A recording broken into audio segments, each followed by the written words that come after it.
Good morning, students. I am your physics lecturer, Satish Nandar, and this is my second session. In first session, I have discussed the introduction part belongs to the electrostatics, and in that I have started the first chapter of second PUC physics, electric charges and fields. In first session, I have discussed the introduction part belongs to the first chapter. That is, we have discussed about how the charge concept started, how the scientists were noticed electric charges are there, and how one can differentiate, and how can we determine whether it is a matter or a body or it's a positive charge or a negative charge. These all things are studied in detail. Okay. In today's session, I would like to tell you the very important law, the foundation law I would like to say. The foundation law that is called as Coulomb's law in electrostatics. Okay, the very important concept in electrostatics. But before to start a Coulomb's law in electrostatics, we are about to learn a few terms to understand the better Coulomb's law. So, I would like to introduce you people with a term that is called point charge.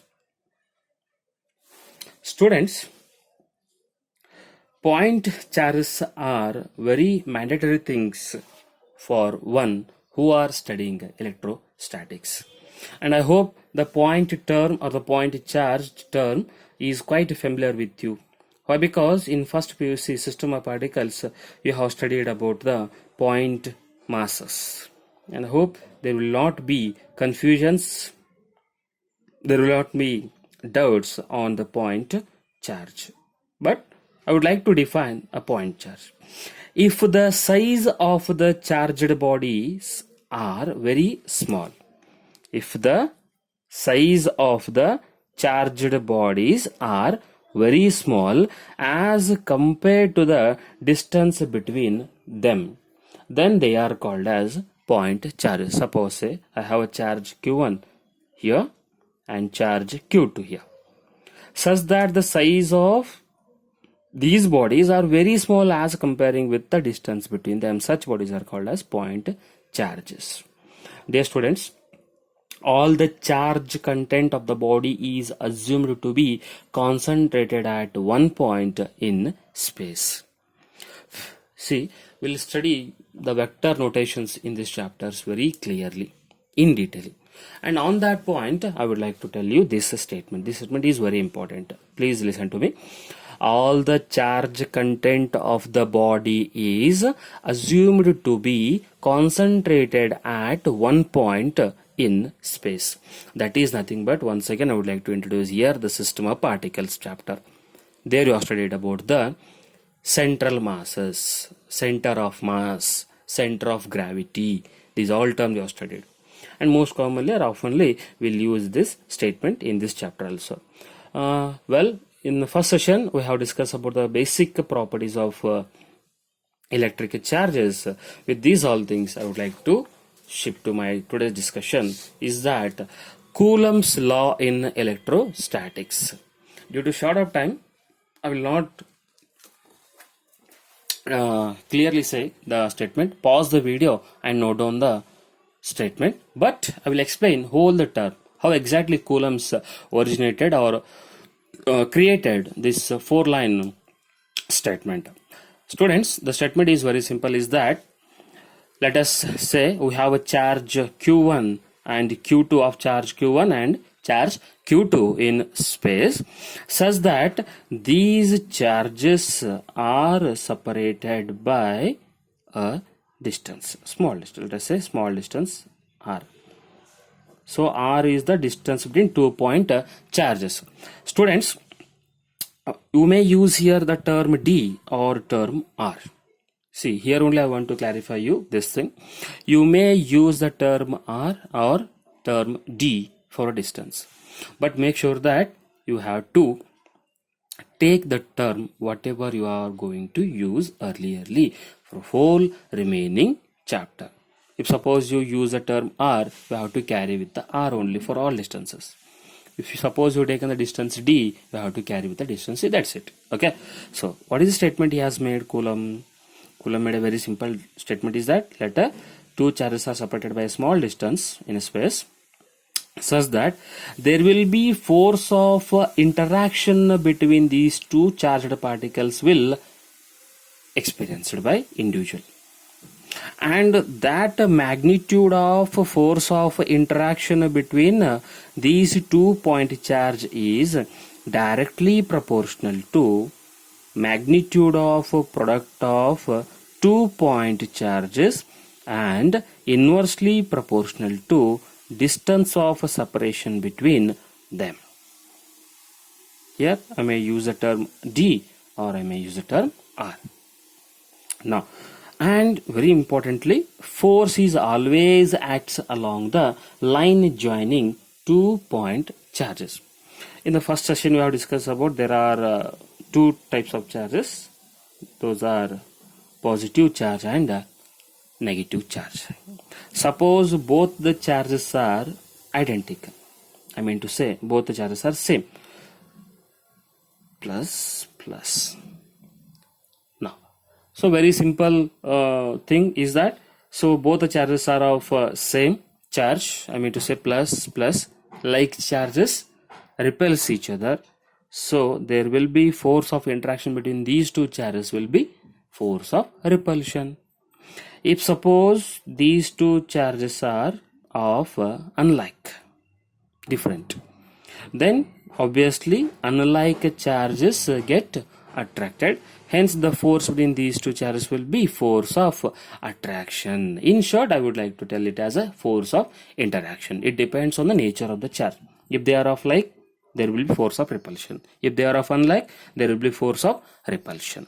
So that force of interaction, that magnitude of force of interaction is directly proportional to magnitude of product of 2-point charges and square of distance between them. Anyhow, students, it is in proportionality. Let us write in equality, and there will be constant of proportionality k exist. And you know better how one can write the constant of proportionality and why one should write the constant of proportionality. Why? Because this thing you already studied in your previous classes. So let us write f is equal to k into q1 q2 divided by r square, whereas k representing the constant of proportionality. Now, most importantly, this statement is very important. Coulomb's force depends on the nature of medium in which the charges are placed. As I discussed before, only discussing the point charge, we'll take most commonly we'll consider the free space, air medium or vacuum medium. But subsequently, we may go for the different medium also. We have several mediums, no? We have medii actually. We have different kinds of medii, and depending on that medii, this magnitude of force and the Coulomb's law or a Coulomb force is going to change. That's what the depends word we have used here. Now, how exactly we'll discuss in detail. But before that, students, in SI system, the force unit will be, as you already know, it is Newton, right? In SI system. Suppose I consider the medium air for air medium. So constant of proportionality then can be treated as k is equal to 1 divided by 4 pi epsilon. Actually, I would we should use here epsilon before. Why? Because it's a medium. Depends on medium, I said, no. So k value can be given by 1 divided by 4 pi epsilon, where epsilon is permittivity. It is T, permittivity of medium. Permittivity of medium in which charges are placed. And oftenly it can be written as k is equal to 1 divided by 4 pi epsilon naught and epsilon r. Whereas epsilon naught is the absolute permittivity of free space. That value is given by 8. These are all constant values on that particular medium. 8.854 into 10 raised to minus 12 coulomb square per Newton per meter square. Whereas epsilon r is very simple, relative permittivity. Relative permittivity of the medium. So relative permittivity, the term itself saying no, it is the combination of a media. Okay, it is epsilon. So k is equal to 1 divided by 4 pi epsilon naught into epsilon, whereas epsilon is equal to epsilon naught into epsilon r. But for air, or we'll treat vacuum medium also. For air or vacuum medium, we'll write epsilon r is equal to 1. This relative permittivity between air medium and the medium will be 1. And hence we are supposed to write f is equal to 1 divided by 4 pi epsilon naught into q1 q2 divided by r square, because epsilon r is equal to 1. So in the place of epsilon, we have to consider epsilon naught and epsilon r. But for our air medium, epsilon r is equal to 1. Hence we will write only epsilon naught. Okay, students. Move on to get this constant of proportionality value, what you're supposed to do? You're supposed to substitute the values and we need to simplify. What is that? 1 divided by 4 pi, that is 3.142 into epsilon naught, and epsilon value is 8.854 into 10 raised to minus 12. So on calculating this value, we'll come to get the value 9 into 10 raised to 9. Very standard value it is. K value. Here I am writing the K value. Still, K is equal to 1 divided by 4 pi epsilon naught. So that value is given by 9 into 10 raised to 9 Newton meter square per coulomb square. So shortly we'll write Coulomb force F is equal to 9 into 10 raised to 9 Q1 Q2 divided by R square. Force unit is Newton, so we'll take Newton. Is that clear, students? If you want to note, pause the video and note down. Well, in CGS system, if you write the force, but before that I would like to tell you the constant of proportionality in CGS system will be K is equal to 1 divided by 4 pi epsilon naught, and that will be treated as 1. So they are standard notation, standard values.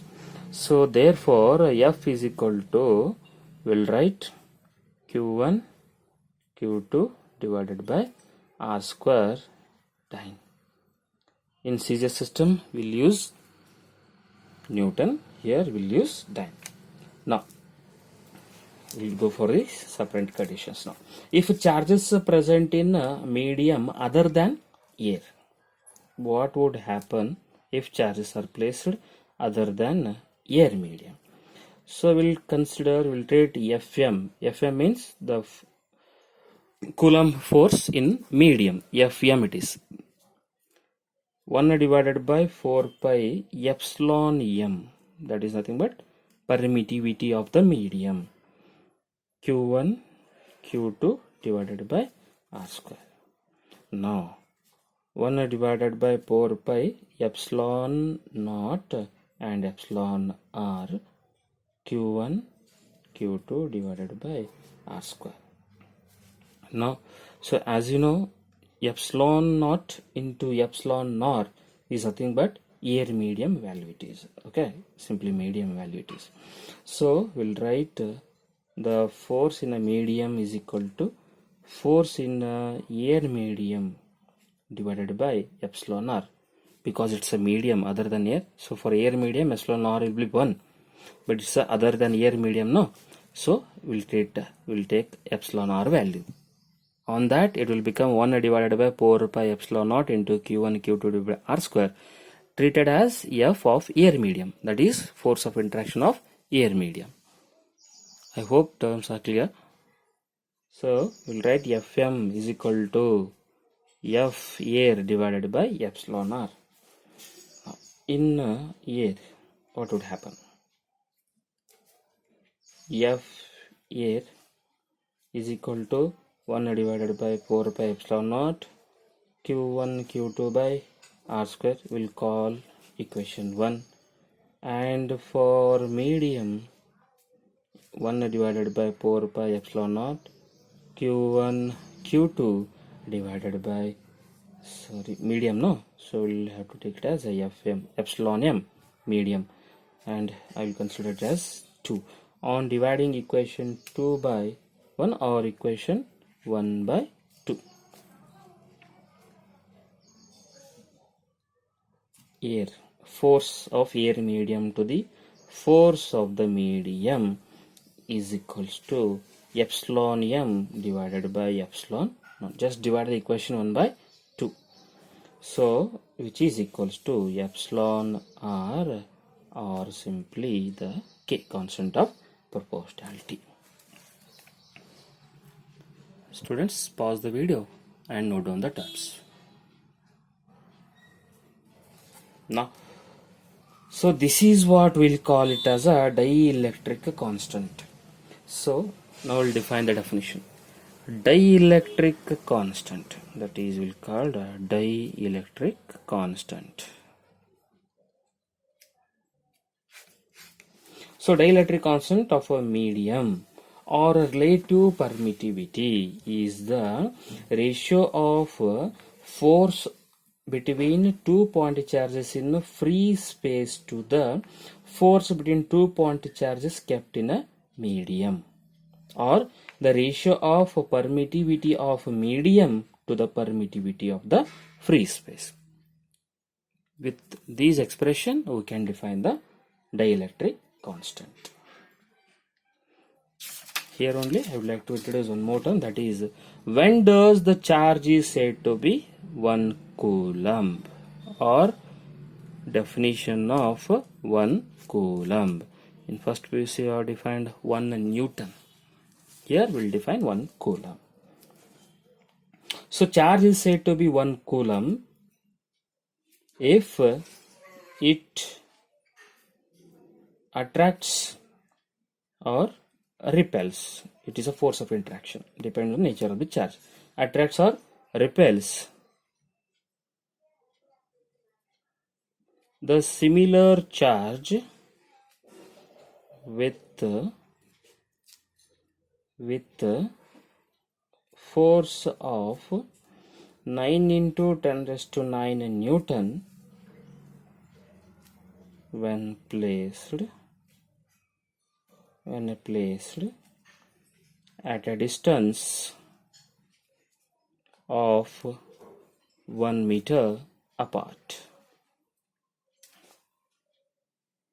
That is nothing but Q1 is equal to Q2 is equal to 1 coulomb. That is our intention, 1 coulomb. Such that at that condition distance should be 1 and force should be 9 into 10 raised to 9 Newton. Then we will get Q1 Q2 is equal to 1 coulomb. That is what the 1 coulomb definition. Well students, in this session we will discuss about the Coulomb's law in detail along with the force, medium, these all things. In next session we will go for the further thing. Thank you.